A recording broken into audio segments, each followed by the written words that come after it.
قومی تحقیقاتی ایجنسی کی جانب سے جنوبی کشمیر کے کلگام اور اننت ناگ میں بھی چھاپہ ماری کی گئی۔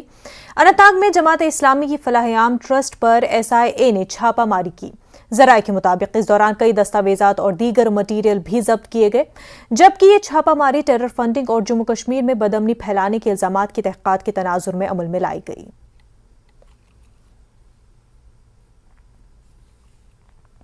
راجوری علاقے میں لوگوں کو چند مشکوک افراد کی موجودگی ظاہر ہوئی ہے۔ مقامی لوگوں نے فوراً پولیس کو علاقے میں ملیٹنٹوں کے نظر آنے کی اطلاع دی۔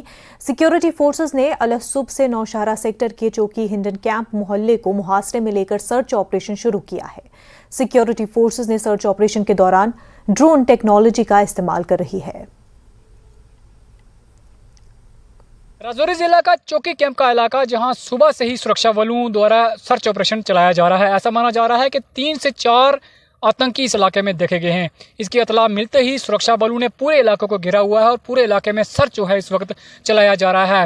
لوگوں دوارا یہ سوچنا دی گئی تھی کہ اس علاقے میں ایک گھر کے اندر، جو کہ ایک فوجی کا گھر ہے، آرمی مین کا گھر ہے، وہاں پر 3 لوگ جو ہے وہ رات کے سمے آئے، اور جب اس نے اس کی اطلاع پولیس کو دی اور فوری طور پر پولیس اور آرمی کے جوانوں نے اس پورے علاقے کو گھیر لیا۔ اب اس پورے علاقے میں سرچ جو ہے وہ صبح سے کی جا رہی ہے۔ دیکھنا یہ ہے کہ کب تک پولیس کو، کب تک ہمارے سیکورٹی فورسز کو کامیابی حاصل ہوتی ہے۔ نیوز 18 جموں کشمیر کے لیے راجوری سے میں شکتی شرما۔ فضائیہ کے افسر کے قتل کے معاملے میں علیحدگی پسند رہنما یاسین ملک کے خلاف جموں کی ٹاڈا عدالت میں سماعت ہوئی۔ اس کیس کی اگلی سماعت 19 اکتوبر کو ہوگی۔